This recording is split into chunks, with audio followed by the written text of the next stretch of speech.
wabarakatuh. Halo anak-anak ibu, gimana kabarnya hari ini? Ibu harap semuanya dalam keadaan sehat ya. Nah, untuk mengawali kegiatan pembelajaran kita pada hari ini, alangkah baiknya kita berdoa terlebih dahulu. Berdoa dimulai. Bismillahirrahmanirrahim. Amin. Berdoa selesai ya. Nah, sebelumnya ibu di sini mau bertanya nih. Anak-anak ibu pernah nggak terluka? Pernah? Nah, kalau pernah, ketika kalian terluka itu, kalian mengeluarkan apa? Darah? Ya, benar. Jadi, pada hari ini, kita akan belajar tentang sistem peredaran darah pada manusia. Nah, sebelum kita masuk ke materi, Ibu akan menjelaskan tujuan pembelajaran kita pada hari ini. Yang pertama, setelah menyimak penjelasan dari Ibu, kalian mampu menjelaskan sistem peredaran darah pada manusia dengan tepat. Yang kedua, setelah melihat gambar yang Ibu tampilkan, kalian mampu mengidentifikasi bagian-bagian dan fungsi organ sistem peredaran darah manusia dengan tepat. Yang ketiga, setelah kalian mengerjakan LKPD, kalian mampu memahami materi pembelajaran sistem peredaran darah dengan baik. Baiklah, langsung saja ke materi yang pertama, yaitu pengertian dari sistem peredaran darah. Jadi, sistem peredaran darah manusia atau disebut juga dengan sistem kardiovaskuler merupakan sistem pemindahan nutrisi dan zat-zat tertentu melalui sistem peredaran darah dari jantung ke seluruh sel-sel organ dalam tubuh dan sebaliknya. Sistem peredaran darah ini terbagi menjadi dua, yaitu sistem peredaran darah kecil dan sistem peredaran darah besar. Nah, selanjutnya kita akan membahas apa saja organ-organ dari sistem peredaran darah manusia. Yang pertama itu ada jantung. Jantung merupakan bagian tubuh manusia yang terletak dalam rongga dada sebelah kiri di atas diafragma. Ukuran jantung kira-kira sebesar kepalan tangan pemiliknya sendiri. Jantung juga memiliki fungsi sebagai alat pemompa darah. Nah, di sini Ibu akan menampilkan gambar jantung. Nah, dari gambar tersebut, jantung mempunyai 4 ruang, yaitu serambi kanan, berfungsi menerima darah kotor yang mengandung karbon dioksida dari seluruh tubuh. Kemudian ada serambi kiri, berfungsi sebagai menerima darah bersih yang mengandung banyak oksigen dari paru-paru. Terus ada bilik kanan, berfungsi sebagai memompa darah kotor ke paru-paru untuk dibersihkan. Kemudian ada bilik kiri, berfungsi untuk memompa darah bersih ke seluruh tubuh. Yang kedua yaitu pembuluh darah. Pembuluh darah berfungsi untuk mengedarkan darah ke seluruh tubuh.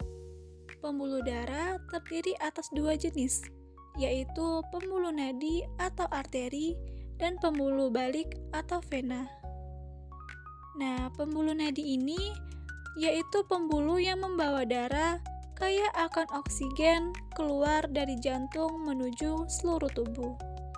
Kemudian, pembuluh balik atau vena yaitu pembuluh darah yang membawa darah kaya akan karbon dioksida dari seluruh tubuh menuju ke jantung. Yang ketiga yaitu paru-paru. Paru-paru dalam sistem peredaran darah berperan sebagai penyuplai oksigen ke dalam darah. Darah yang mengandung karbon dioksida akan kembali ke jantung, kemudian dipompa ke dalam paru-paru. Selanjutnya, karbon dioksida diambil dan diganti dengan oksigen melalui proses pernapasan. Selanjutnya, kita akan membahas apa saja gangguan dari sistem peredaran darah. Nah, Gangguan ini dapat terjadi karena faktor keturunan atau pola hidup yang tidak sehat.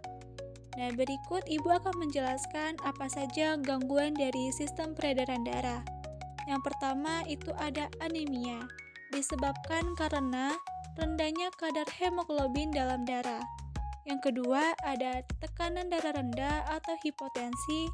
Yang ketiga ada tekanan darah tinggi atau hipertensi. Yang keempat, ada kanker darah atau leukemia yang disebabkan oleh banyaknya sel darah putih dibanding sel darah merah.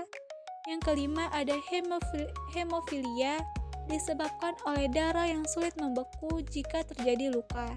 Yang keenam, ada thalassemia disebabkan oleh daya ikat sel darah merah terhadap oksigen dan karbon dioksidanya berkurang. Nah, untuk mencegah gangguan dari alat peredaran darah tersebut, itu dapat kita lakukan dengan pola hidup sehat, yaitu makanan-makanan yang bergizi, olahraga teratur, dan istirahat yang cukup. Itulah tadi penjelasan materi dari Ibu. Sampai di sini ada yang ingin ditanyakan atau ada yang belum paham? Oke, baiklah. Sebelum Ibu akan memberikan tugas kepada kalian, kita akan ice breaking terlebih dahulu. Tepuk fokus. Melihat, mendengar, mengingat, fokus. Bagaimana anak-anak Ibu? Apakah sudah semangat? Baiklah, kalau sudah semangat, Ibu akan membagikan kalian ke dalam 4 kelompok untuk menjawab pertanyaan yang Ibu akan berikan nanti. Nah, sebelumnya Ibu akan menjelaskan terlebih dahulu cara kalian mengerjakan LKPD-nya nanti. Yang pertama, kalian siapkan alat tulis yang kalian perlukan. Yang kedua, bacalah 5 soal tersebut dan jawablah dengan teliti. Yang ketiga, kerjakan tugas tersebut secara diskusi bersama teman kelompok kalian. Nantinya Ibu akan memberikan kalian sebuah reward berupa bintang untuk kelompok yang menjawab dengan benar dan cepat. Yang pertama, Ibu akan memberikan 4 bintang. Yang kedua, Ibu akan memberikan 3 bintang. Dan yang ketiga, Ibu akan memberikan 2 bintang. Sebelumnya, Ibu akan memberikan kesimpulan pada kegiatan pembelajaran kita pada hari ini. Jadi kesimpulannya, sistem peredaran darah manusia berfungsi mengedarkan darah ke seluruh tubuh untuk membawa oksigen, nutrisi, dan membuang zat sisa. Sistem ini terdiri dari peredaran darah kecil dan peredaran darah besar. Organ yang terlibat yaitu jantung, pembuluh darah, dan paru-paru. Menjaga pola hidup sehat penting untuk mencegah gangguan sistem peredaran darah. Oke anak-anak, itulah tadi penjelasan tentang sistem peredaran darah pada manusia. Ibu harap kalian dapat memahami pembelajaran kita pada hari ini dan mengerjakan tugasnya dengan benar. Baiklah anak-anak, terima kasih sudah ikut berpartisipasi dalam kegiatan pembelajaran kita pada hari ini.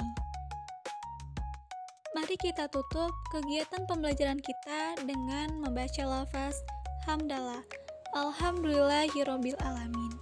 Sampai jumpa di pertemuan kita berikutnya. Ibu akhiri, wassalamualaikum warahmatullahi wabarakatuh.